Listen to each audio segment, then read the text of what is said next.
Monster Hunter Rise, an entry in a series of games that dares to ask the question, what if wildlife was dragons? I've had a complicated relationship with Monster Hunter for a while, as I've played 3 different games before Rise, those being Monster Hunter Tri, Monster Hunter Generations, and Monster Hunter World. Also Stories, but that's a spin-off with different gameplay, so I'm not really counting that. And I've never really gotten into any of them. I mean, I got to high rank in World at least before dropping it, but Rise has been different.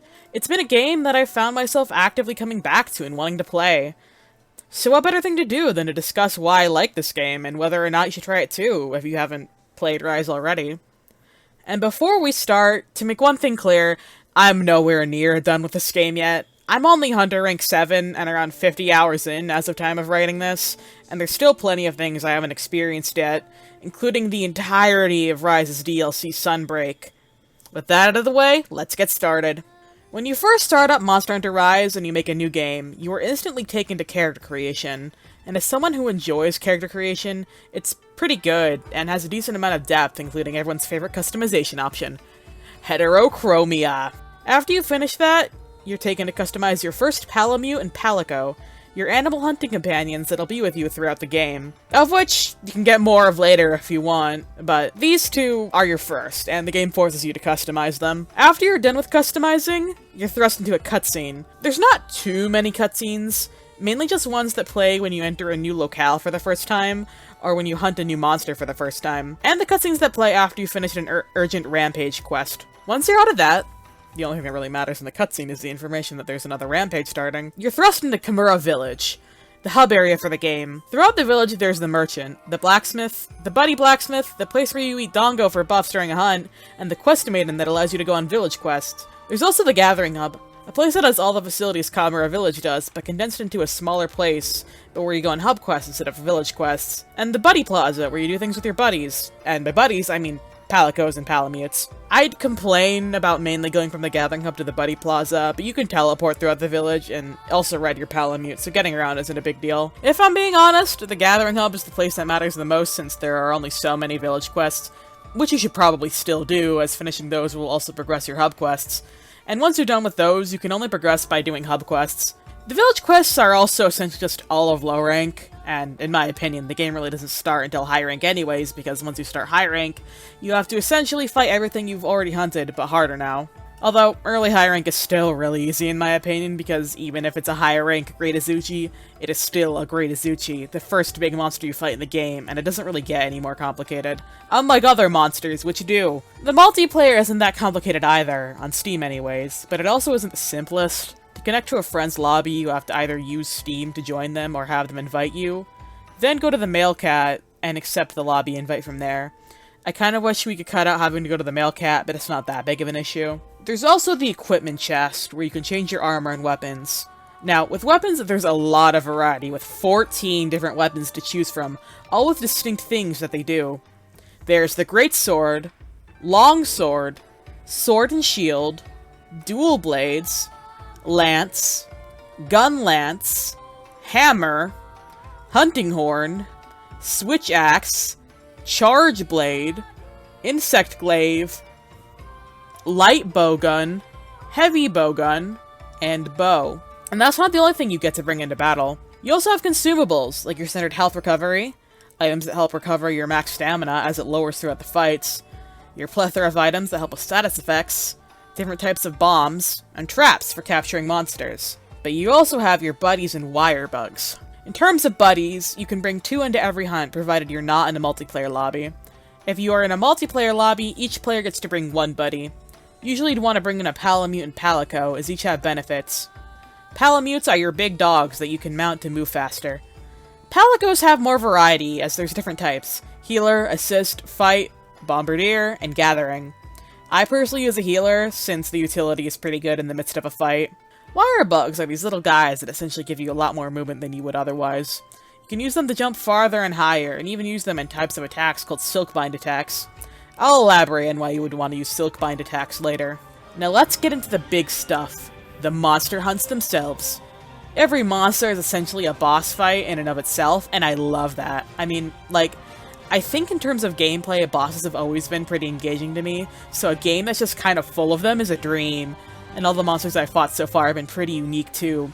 Like, some monsters with similar body types do indeed share moves, but not enough to make the fight seem like the same monster, but flavored differently.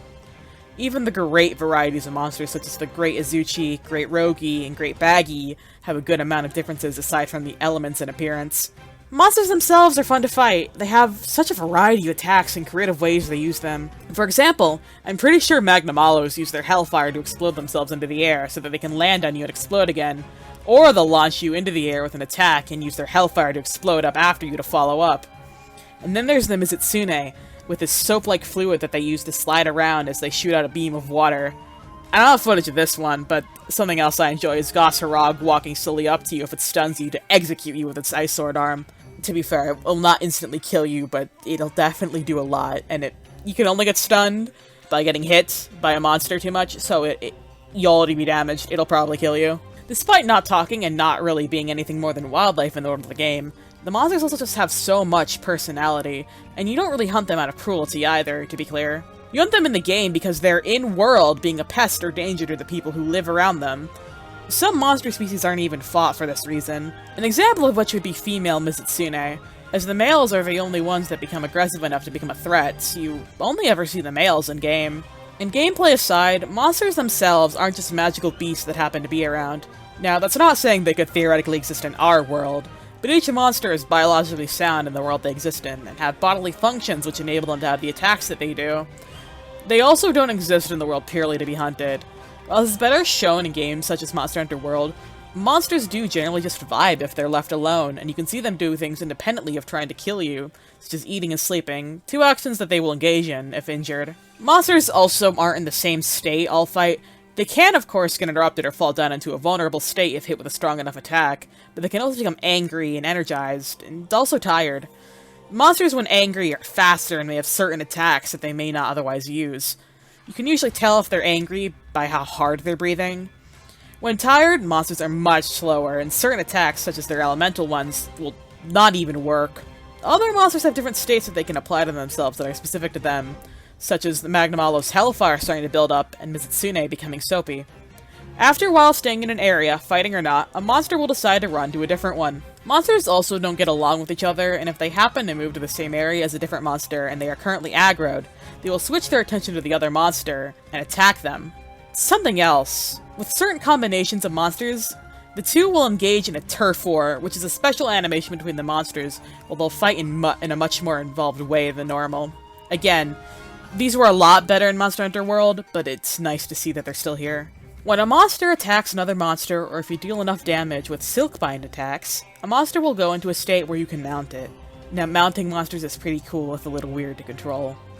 When you mount a monster, you can use it to attack another monster, or slam it into walls repeatedly until it falls and becomes vulnerable.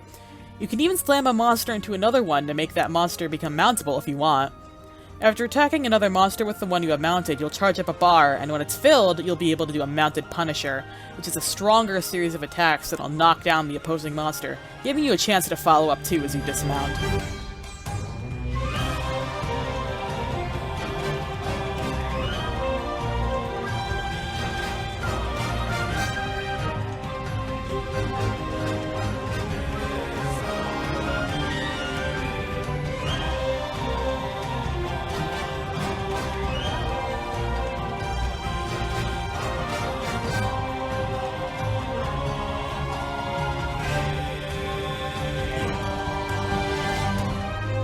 In the Monster Hunter ecosystem, you may think the bigger predators are the apexes, but that's not true.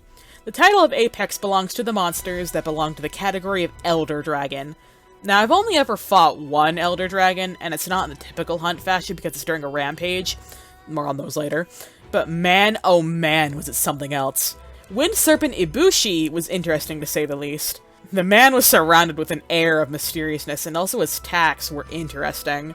It's also just great that his preferred resting position is hovering upside down, just staring at you. The fight was also pretty stressful, just because we also had to worry about the gate being broken at the time too, and he did an absurd amount of damage, both to us and the gate. None of these are negatives, by the way, aside from the fact that the only way we could really fight at the time was during a rampage, which is like the worst mode in the game, in my opinion. There's also a variety of other Elder Dragons in the game, so I'm hoping that they're all as cool as Ibushi is. A hunt can end in two ways. Either you kill the monster, or you capture it. Killing a monster is straightforward, keep hitting it until it dies, which can either be satisfying, or anticlimactic if I'm honest, but it's usually satisfying. Capturing isn't hard either, and is usually faster. You just need to lure the monster into a trap you place down and then throw 2 trank bombs into its face. Killing or capturing a monster can change its drop chances for its materials. Some mats are only available from carving a monster's body, or have a higher chance of dropping, and vice versa with capturing. Materials are monster parts you get from hunting monsters, whether that be from knocking it off of them during the hunt, a reward for breaking a certain part of the monster, or a carve from either the monster's body itself, or from cutting off a part of it during the hunt, such as the tail. I will say, it is immensely satisfying to cut off a monster's tail. You can use these to craft new weapons and armor. If you want a full set of a certain armor or a new weapon, it's likely that you'll have to hunt the specific monster more than once, or get some mats from different monsters if you don't already have them as well. And some mats have pretty low chances to drop, so look out for that. So, the last thing to really cover is Rampage Missions. And if I'm being honest, they're like the worst part of the game, but you're only forced to engage with them a few times. I will mention that while I dislike Rampage Missions, my partner, the person who I'm playing the game with in the footage, likes them, so I can't really say they're objectively terrible. They're essentially this tower defense-like mode where you have to build installations to defend a gate so that it doesn't break and doom Kamura village to destruction. As far as I've seen, there's often 3 or 4 monsters attacking at the same time, all with different characteristics. There's the Stalkers, indicated by the red-colored bite-looking marker, which will generally try to attack and kill you, or break whatever installation you're using. Or both. It's usually both. The Targeters, indicated by their green-colored symbol that looks kinda like a volley of arrows that are the same as the Stalkers, but use ranged attacks and are often flying if possible. And Gatecrashers, the worst in my opinion, indicated by their blue-colored broken gate-looking symbols that focus on trying to destroy the gate, the thing you are supposed to be defending. Now, I might be playing these missions wrong, because I often focus on the Gatecrashers when I can, just so that they don't destroy the gate, and then I get absolutely blindsided by Stalkers or Targeters. Mainly Targeters, and end up just having to wait for my installation to come back. The monsters attack in waves, and each wave has a boss. When the boss of a wave appears, there's often a counter signal, which gives you boosted damage with your weapon, which means you can ditch the installations and attack the monsters how you would normally. I will say, with all my grievances about Rampage missions, there's only a handful of required ones, but if you want Defender tickets, I'm pretty sure that's the only way to get them. Also, I never mentioned the story because if I'm being honest, it's kinda mid, and I kinda skipped over it whenever dialogue about it showed up, but I did watch the cutscenes at least. Magnamalo was probably my favorite part of it, but I can admit I'm biased. So, I think we've gone over the basics of the game. Kind of. But can I recommend Monster Hunter Rise? Yes, absolutely I can. I think it's especially good for getting people into the game series, otherwise I might not try it. I have at least gotten one other person into Monster Hunter as a whole because of Rise, and honestly, I think Rise helped me get into the series too. It's a fun game that has hours upon hours of content in it, and a reminder, I'm 50 hours in, or so, but I'm not even halfway through yet. A quarter maybe? I'm not sure. It doesn't matter. It's fairly easy to play, and it's something I keep coming back to. And I keep dragging my friends back into. So, yeah, if this interests you, I'd say give the game a try. You don't even need to buy it first since there's a demo for it, on Steam at least. It's a game that I only think gets better as you move on to harder and more complicated monsters, and I mean, I think it's gotten a little difficult on Hunter Rank 7 so far, but as a reminder, I am not the best at video games, but it's kind of a natural incline to the difficulty at least. Anyways, that brings us to the end of the review. Thank you for watching! If you found the review enjoyable, I'd greatly appreciate it if you'd leave a like and maybe a comment if you feel so inclined. Perhaps if there's a certain game you'd be interested in me reviewing. And if you want to see more, it'd be really rad if you could subscribe. But once again, thank you. See ya!